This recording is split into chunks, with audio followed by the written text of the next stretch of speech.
nədir? Cənab Nazir, məsələ burasındadır ki, mən indi sizin sadaladığınız rəqəmlərə qulaq asırdım və eyni zamanda fikirləşirəm ki, yəqin belə bir zərurət yaranacaq, yəqin ki, bunu eləmək lazımdır. Bu müavinatların, pensiyaların artırılması ilə əlaqədar.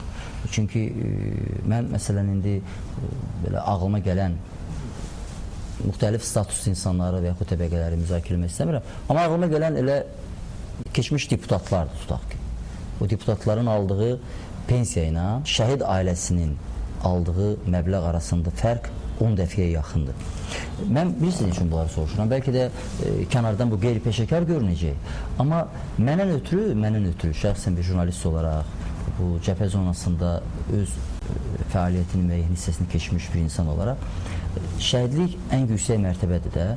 Yəni ki, bir nəfər uzun müddət hakim olub, o hakimliyin nəticəsində müəyyən pensiya alır. Təbii ki, onun məbləği çox yüksəkdir. Bəlkə biz Azərbaycanda şəhid pensiyalarını elə yüksək həddə çatdıraq ki, demirəm hamı şəhid olmaq istəsin. Sadəcə olaraq şəhid olmaq artıq sözün bütün mənalarında ən yüksək mərtəbə sayılsın. Məsələn, bu günləri konkret olaraq Azərbaycanda ən yüksək təqaüd kimə verilir? Bugün ən yüksək təqaüd verilir keçmiş Azərbaycan Respublikasının prezidenti olmuş şəxsi. Bəli. Nisbətən aşağı təqaüd verilən təbəqələr də var da. Ondan sonra gəlir növbəti qrup keçmiş hakimlərdir.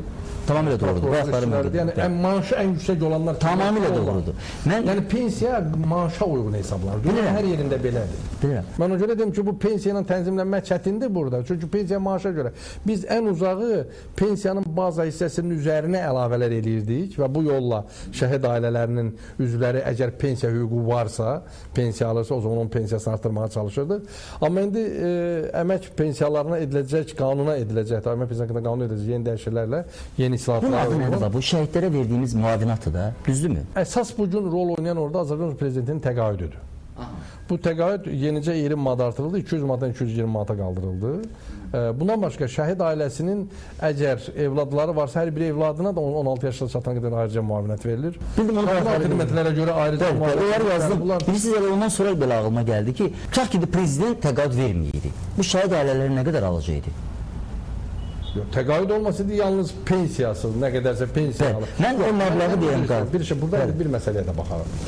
Əgər şəhid olmuş şəxs hərbi qulluqçu olubsa, yəni zabit və yaxud gizir olubsa, onların aldıqları maaş bütün əlavələr bizə böyük rəqəmlə ifadə olunur. Hər halda sizə məlumatınız var. Çünki onun rəsmi maaşının üzərinə müxtəlif əlavələr gəlinir. Ərzağa görə əlavə, dərəcəyə görə əlavə, rütbəyə görə əlavə, yəni dərəcə məharət dərəcəsi. Məharət dərəcəsinə görə, rütbəyə görə əlavə və s. bu əlavələr sistemi var. Və bunlar bir yerə toplananda normal, kifayət qədər normal rəqəm çıxır. Yəni bugün həmin o qeyd elədiyimiz dövlət qulluqçularının və ya mən deməzdim hakimlərə bəlkə də gəlib çatmır, amma yəni kifayət qədər normal rəqəm çıxır. İndiki mövcud ölkə üzrə mövcud olan orta aylıq əmək haqqından xeyli yuxarı məbləğ çıxır. Və o məbləğə görə hesablanan pensiyanın məbləği də yuxarıdır. Və onun üzərinə prezident təqaüdə gələndə, həmin o dediyimiz digər müavinətlərdə gələndə rəqəm kifayət qədər normaldır və mən elə düşünürəm ki... Yəni qısaca mən Mirşahin ağa Emir Dilaveroğlu sabahları rahat gedib şəhid ola bilərəm ki, balalarım normal dolanacaq, şəhidliyə görə mənə çatacaq, müavinətə görə və yaxud pensiyaya görə. Yox, söhbət Mirşahin ağadan getməz. Ölkənin istənilən şəxsi. Yəni bilirsiniz şimdi. Səlim Müslümov da ola bilər, Mirşahin Ağayev da ola bilər, başqası da ola bilər. Fərq yox. Bəli, mən də sizin dediklərinizi qəbul edirəm ki, hər bir şəxs elə düşünməlidir ki, bu torpaq uğrunda, bu vətən uğrunda sabah gedib şəhid olarsa, onun necə uşaqları qalacaqsa, həyat yoldaşı qalacaqsa, onlar tam dövlət təminatı. Tamamilə doğrudur. Mən buna gətirmək istəyirəm. Bəli. Bu gün Azərbaycan dövlətinin apardığı siyasətdə məhz buna yönəlib. Bu gün də artıq neçə illər ərzində. Yəni o ailənin həm mənzil təminatı, həm yüksək məbləğdə təqaüdlə, pensiya ilə, müavinətlərlə təmin olunması buna yönəlib bu gün. Bəli, biz bunların hər birinin tərkibinə ayrıca baxmalıyıq. Və bəlkə də mən də sizin dediyinizlə həmrəy olmaq istəyərdim ki, bəlkə də hansısa bir minimum qoymaq lazım ki, bu minimumdan aşağı olmasın. Biz sizi ilə hələ səhv eləmirəmsə ötən illəri danışmışdıq müsahibə zamanı.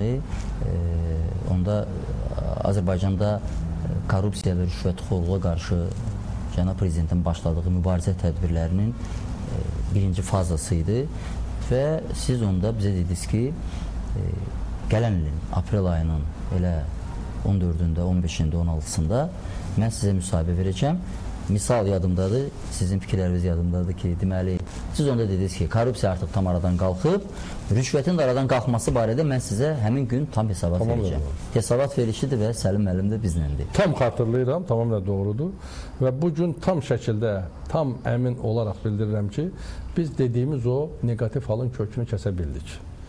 Çünki ölkədə ünvanlı sosial yardımın verilməsi prosesi tam avtomatlaşdırıldı. Artıq bugün hər hansısa bir əhalinin sosial müdafiəsi mərkəzində çalışan şəxs istəsə də belə kiməsə ünvanlı sosial yardım təyin edə bilməz, nə də ödəyə bilməz.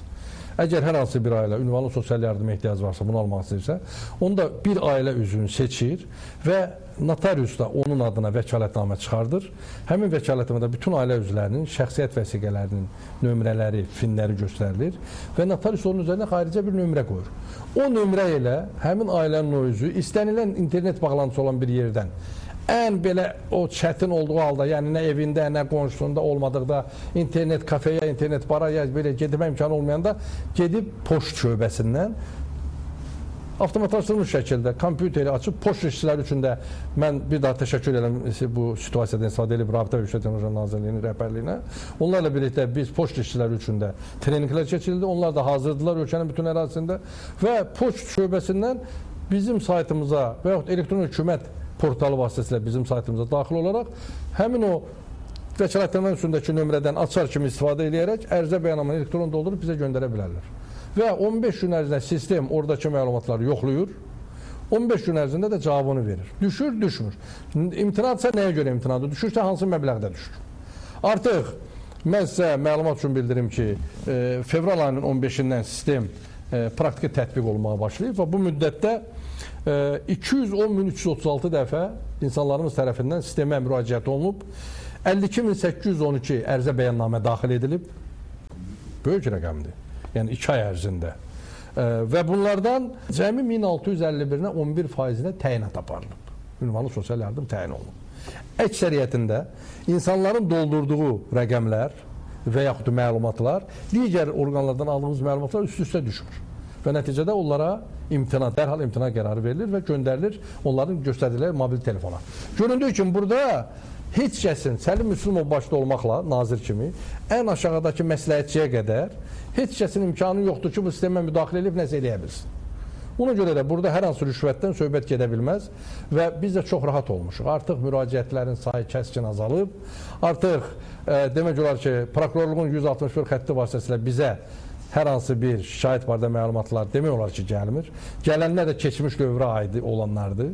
Yəni sistemin fəaliyyətinə və dövrə aid olan məsələlərdir. Ona görə də mən tamamilə sizə deyə bilərəm ki, burada bu məsələyə nöqtə qoyulub. Qaldı ki, əlilliyin müəyyən edilməsi prosesində, orada da bildiyiniz kimi təkrar əlillik tamamilə ləğv olundu, ortadan qaldırıldı.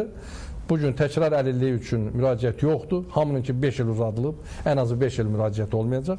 İlkin əlillik üçün də biz hazırda qərar qəbul etmək ərəfəsindəyik. Mən cənab prezidentə məruzə elədim sonuncu Nazirlər Kabineti iclasında. Bizim komissiyalar tərəfindən, tibbi sosial ekspert komissiyaları tərəfindən insanlar tibbi müayinəyə çağırılmayacaqlar.